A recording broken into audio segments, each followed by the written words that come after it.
As part of an ongoing commitment to address substance abuse and safeguard public health, the Substance Abuse Advisory Council, Secretariat SACS, in collaboration with the recently launched Early Warning System EWS Committee, has initiated a robust public awareness campaign with a focus on the dangers of new psychoactive substances, NPS. This campaign is particularly timely, especially during the Christmas season, and it is of utmost importance that citizens, individuals sending barrels or boxes to St. Lucia, and visitors to the island are educated and more vigilant as it relates to NPS. With the introduction of the Early Warning System Committee, which comprises of multi-sectoral agencies such as Customs and Excise, RSLPF, to name a few, the hope is to detect, monitor, and respond effectively to the emergence of NPS within St. Lucia. New psychoactive substances, NPS, are synthetic drugs designed to mimic the effects of controlled substances, but often with unpredictable and dangerous results. Chief Pharmacist in the Ministry of Health, Wellness and Elderly Affairs shares more details about this and its effects. Psychoactive substances are substances that affect the brain. They affect your mood, your behavior, your consciousness, how you do, how people perceive you, all of those things. What we see now that there's a increase in the availability of them. So we want the public to be vigilant. So when you get something new, we want you to be able to look carefully at the package, read the label, look out for something that you're not used to seeing.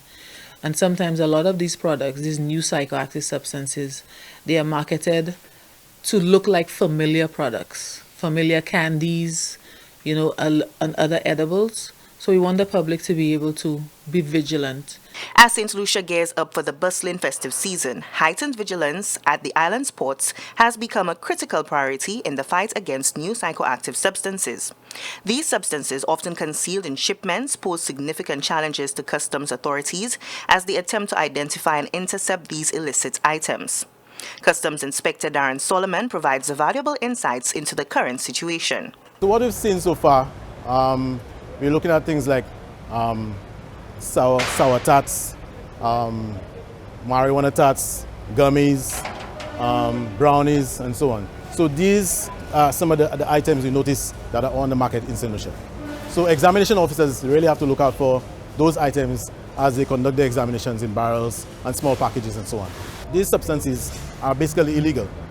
So they are captured, not specifically, but they would fall under classic drugs and so on, and these items are prohibited. So outright, once we find those items in a barrel or in a box, they will be detained. Customs Inspector Darren Solomon emphasizes the grave dangers posed by new psychoactive substances and issues a stern warning to those attempting to import such items into St. Lucia. These substances are very dangerous, very hazardous. Currently, there is a major issue in the US, with fentanyl, for example, and it's reaping havoc in the US. We have our youth, which is a very high-risk demographic in our country. We do not want our young people to engage in using that substance or those substances. So we're asking that persons who are importing via barrels, boxes, whatever the case may be, or even commercial packages, to refrain from, attempting to bring in these items into St. Lucia. It's against the law. If you're found, the goods will be detained or seized, and you could be arrested and prosecuted. So please avoid that sort of situation, and let's do our part to keep our country safe.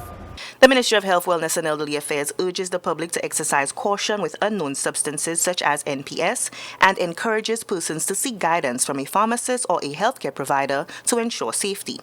The Early Warning System Committee is already gearing up for 2025 with plans to intensify its activities and to expand its public awareness campaigns. From the Communications Unit of the Ministry of Health, Wellness and Elderly Affairs, I am Unika McCoy.